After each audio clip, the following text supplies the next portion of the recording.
Assalamu alaikum. Welcome to Muslim Network TV.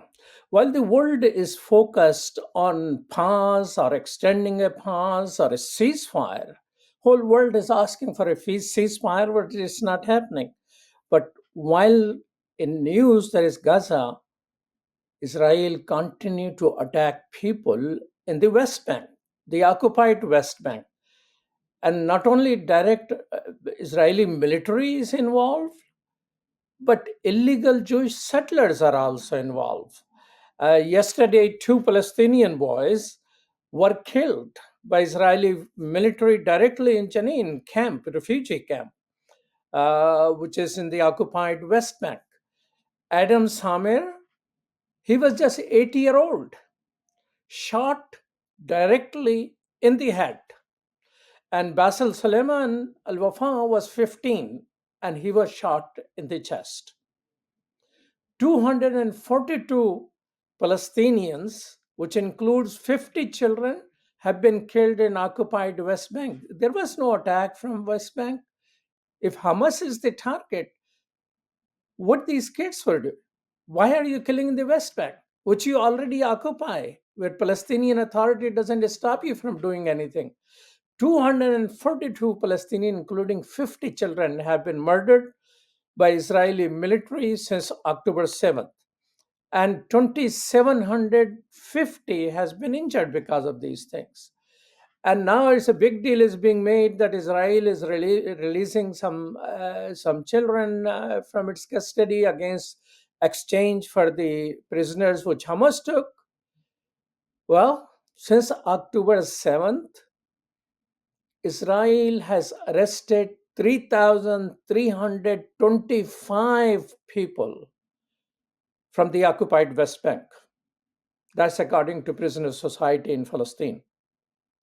We have with us someone who is a Palestinian-American and whose family in the West Bank is facing extraordinary hardship, not in the hands of Israeli military directly, but illegal Jewish settlers who are armed to the teeth, attacking and destroying life, which was already miserable in the West Bank. Wally Rashid, welcome to Muslim Network TV. Assalamu alaikum, brother. Assalamu alaikum. Thank you so much for having me. Why, you have not been speaking before while your family has been there. You're a Palestinian-American. Why have you started speaking now? Aside from that, the situation has become a lot more tense. There has always been hesitancy, not just with me, but with many Palestinian Americans speaking out, because if we work for large companies, we'll be labeled anti-Semitic if we say anything that tends to be against the Israeli government. It wasn't until this past year that I started to own my own business. So because I don't have a boss or somebody that I'm in fear for losing my job, I've been feeling a lot more comfortable to speak out. And I feel that I have an obligation because of what my family's going through. Since you have already spoken out, let's play a small clip for what you have already stated, and we'll talk about it. But today is the worst day it's been in a while. My family lives in the West Bank in a village called Burin, and above the village is an extremist Jewish settlement called the Yitzhar settlement. They're the most radicalized extremist settlement in the West Bank, and they've unalived my family. They attack us. They've been doing this for years. The Israeli government gives free protection to Jewish settlers in the West Bank. This is my grandfather's house in Burin. This is my grandparents' door in the West Bank. Every door is like this, and it's double-sided because the Yitzhar settlement will come down and raid the village in the middle of the night. This circled house is the last Palestinian house anywhere near that hilltop. A family with kids lives in there, and they've always been attacked by the Yitzhar settlers, but they came down today and they told them they're going to unalive them if they don't vacate that house this week. I asked my cousin to reach out to them and send me photos of the inside of their house because it's completely barricaded in the inside because they're scared shitless. I keep talking about it because I'm scared for my family, but the media just won't publish about the extremist settlers in the West Bank. The Yitzhar settlement specifically, it's a small settlement. It's like around 2,000 people. They even attacked the IDF. These guys are crazy. I keep asking my cousin, what can I do? Can I give you money? How can I help? And she keeps telling me the best thing you could do is just to have more of the world know about these extremists. They've had case studies written about them. They're psychotic. This is not spoken lightly. So that's interesting. You said that they attack Israeli military also. Why? Yeah, they're a very extremist religious group that believes that there should be no Palestinians in the West Bank, and that based on the Torah, the Jewish people are supposed to dominate the entire West Bank. Typically, the IDF is pretty all the time. The IDF is very hostile towards Palestinians. However, there have been cases where the IDF had to tell them to push back or demolish any outposts. Many of the settlements in the West, all of the settlements in the West Bank are illegal.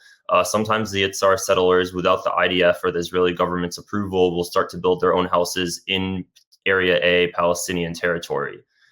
In that case, the the Israeli forces have to tell them to recede. And whenever they do, there have been many times where they'll begin to fight back and argue.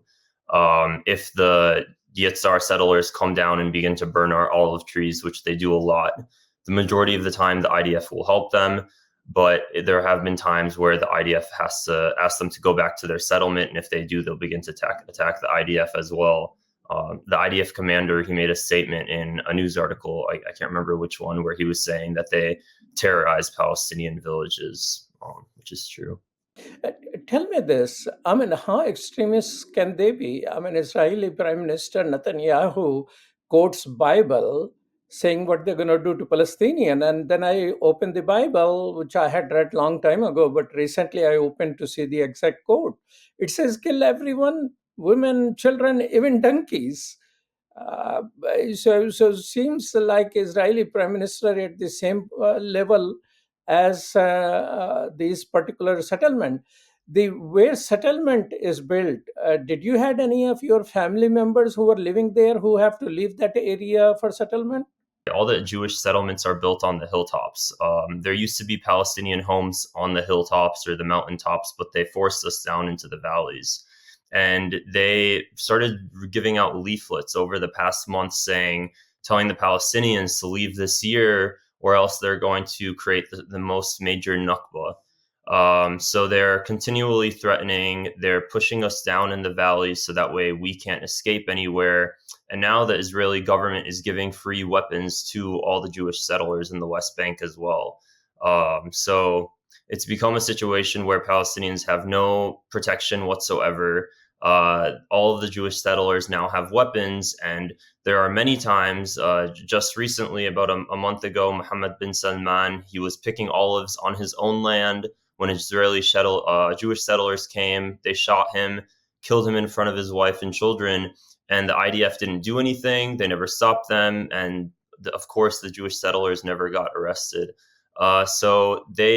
The Jewish settlers in the West Bank are very extremist groups, and they base it on their religion. And because they do, they have no sympathy or any regard for Palestinian life. What happened to the Palestinian Authority? Don't they come to say, hey, stop it or something? No, Palestinian Authority, in all of the cases, the Palestinian Authority really hasn't done anything whatsoever. It doesn't seem like when it comes to the IDF that the Palestinian Authority has any power or seems to exercise that power at all. It just comes down to the IDF. And what's been happening over the past year more than ever is that it's very hard to tell the difference between the IDF and the settlers now. Because what the settlers have begun doing is they'll start to wear IDF uniform, and they'll come down from their settlements wearing the IDF uniform. And at that point, you can't tell the difference between who's actually a real IDF soldier and who's just a Jewish settler dressed up as one. So, Wally, let's watch another thing which you have already stated before we discuss it any further. My family in the West Bank has been getting shot at all day. It's 2:38 a.m. Wednesday, November 22nd, Central Time. My cousin just sent me this photo. These are actually not the IDF. These are the extremist settlers from the Yitzhar settlement. They started dressing up in military uniform when they raid through our village now. We know right away because they're not actually wearing the full IDF uniform. One thing is all of their backpacks are different, and some of them are wearing just straight up tennis shoes. And then separate from that, they didn't even come in a military truck. They just came in a regular car and started tossing tear gas everywhere. I do have a video of the young men running away while the settlers shoot at them. I can't post it on TikTok, but I'm going to see if I can blur out their faces and add it to my Instagram story. This isn't new. Armed settlers in partial IDF uniform intimidate Palestinians in West Bank. This is another settler. He dressed up in an IDF uniform and walked into a school a couple weeks ago, dressed like that. In this case, the actual Israeli army came in, the settlers fled the scene, and then there was no attempt by the Israeli authorities to arrest them. Can't tell the difference anymore. These young Jewish men that grow up in the settlements, they look down on Palestinians, not just psychologically, but physically. They shoved us into the valley. So they have all of these weapons, they're looking down on us physically, and they see us as wild game. And that's exactly what these settlers believe we are. They don't look at us like humans. So basically what's happening here is my family's getting terrorized by 14 to 25-year-old young men with weapons. The IDF isn't going to stop it. The odds are much higher that they're actually going to make it happen. So yeah, anyways, this happened today. It started around 12 a.m. Wednesday, November 22nd, Central Time. So, if the Palestinian Authority does not come out and defend against the settlers, what do Palestinians do? They run and run, or there are some people who take a stand, and how people protect themselves? Yeah, well, that's the difficult part, is that Palestinians don't have any protection in the West Bank. There's no police to call. Most of the time, nobody would ever call the IDF, because the IDF would most likely help the settlers, and sometimes the IDF even are the settlers. So what tends to happen is that we just have to listen. Recently, nobody's been leaving their house. Of course, the people that are going to be most at risk is going to be the young Palestinian men in their early 20s and their late teens, because they want to protect their family. They want to feel like they can protect their homes, their village. And because of that, what we'll end up seeing is a lot of these young men either get taken away and put in prison for as long as the IDF wants, or they end up getting shot, which actually just happened a few weeks ago, or just about a week and a half ago, to my uncle's neighbor in the West Bank too. This thing have continued to happen. Yesterday, a couple of kids, 8-year-old and 15-year-olds, were shot, and that's the reason probably this resistance. Whenever they get hold of something, like today in Jerusalem, couple of people tried to kill who were from East Jerusalem, and I don't know if they have been kicked out of their houses also. So some people in this way resist, but here you're saying there is no resistance and there are no weapons to defend themselves. So let's watch what happened to your family here. Update on my family in the West Bank. My uncle's neighbor was unalived a few hours ago. This happened in Boudin, West Bank, 9 a.m. Central Time. My cousin sent me a voice memo when it happened. It's in Arabic, but I'll translate it after. وليد هلا الجيش كانوا عنا بالبلد وطخ ولد صغير اجت رصاصة ببطنه وطلعت من ظهره. Waleed, that's my name, but I go by Wally. The soldiers were just in the town. They just shot a young boy. It went through his stomach and came out his back. He's a 16-year-old boy. His name is Mataz. My cousin, the girl in the voice memo, when she was trying to take a video of the encounter, they threw a stun grenade at her while she was on her balcony rooftop, and she fell back down. She was saying they were the soldiers in the voice memo, but I just got off the phone with her a bit ago, and she was saying one of them is definitely from the Yitzhar settlement. I don't know what the hell to do, so I just take stupid TikToks of it, post it, so at least more people know. The world was so quick to sanction Russia when everything was going on. Why can't they sanction Israel for these stupid settlements? Like, why? I'm gonna get posting updates. I just don't want them to die and the world not know what the hell is going on. This is Mu'taz Anas Mansour Eid. He's my uncle's neighbor in the West Bank. He's 16 years old, and he was unalived today, a few hours ago, by IDF soldiers and Yitzhar settlers. He's a kid. He's 16. He wasn't doing anything. He was outside, and they unalived him. When I was on my last visit, and the Yitzhar settlers came down and burned our olive trees, the IDF came and they grabbed him and they released him beaten the next day. But it wasn't specific to him. They just grabbed like any young kid. They beat them to scare us, but his house is closer to the street, so it always ends up kind of being that house.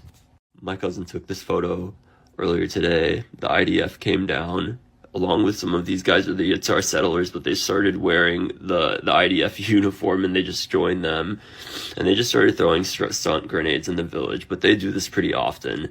Also, this is in the West Bank. I know everybody in this village. All right, there's no militants here. Just putting it out there.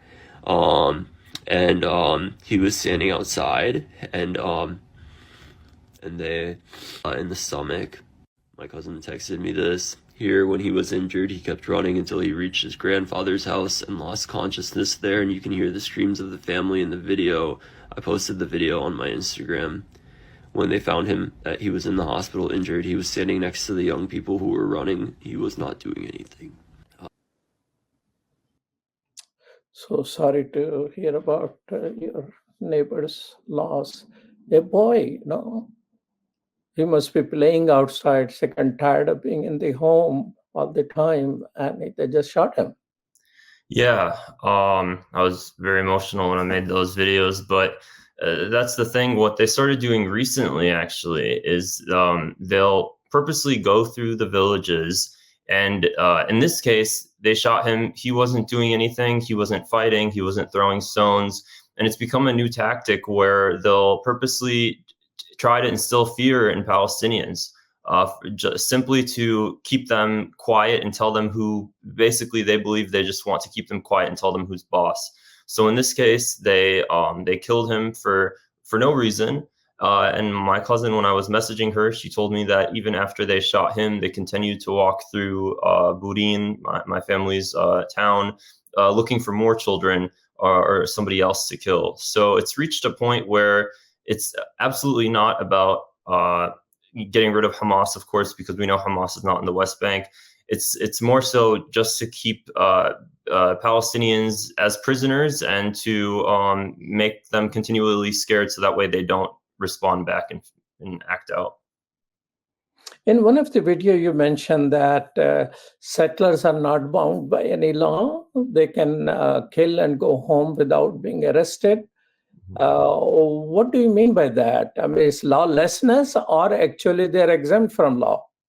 Yeah, I would say they're exempt from law. Of course, there are laws that towards in the West Bank where murder isn't allowed. The thing is, because the IDF and the settlers you can't really tell the difference, considering that so many settlers dress up in IDF uniform. And separate from that, they don't actually instill the law towards the settlers whatsoever. So, of course, if a Palestinian kills a settler, then it's a whole different situation, and they'd either be killed or put in Israeli prison for lifetime. But towards the settlers, they're never, very, very little of the time are they actually arrested after their killings. They tend to be able to just walk away from it.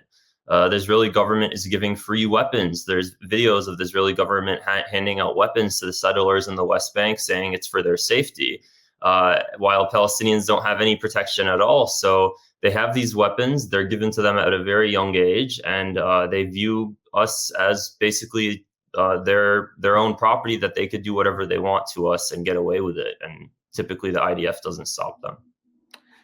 Going back to the Palestinian Authority, do they have a police post there? Do they have a number? Do they record? Do they complain? What do they do?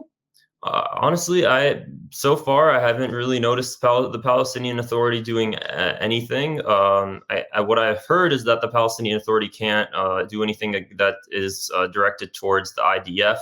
However, every single time that I've been there, even when I've visited, the Palestinian Authority doesn't seem to do anything. The Palestinian Red Crescent, I believe, the paramedics, they come down a lot all the time, and they'll actually, help out. But in regards to the Palestinian Authority, I haven't seen them stand up or do anything to stop this. Well, Wally, thank you so much for your courage and speaking up for people which you know personally, your family, and what they are facing there. We hope that you will continue your work, and anytime you need something, let us know for the Muslim Network TV, and we'll put you out there. Okay, wonderful. Thank you so much. You're watching Muslim Network TV, and that was Wally Rashid, a Palestinian-American who finally found his own business to be able to speak up.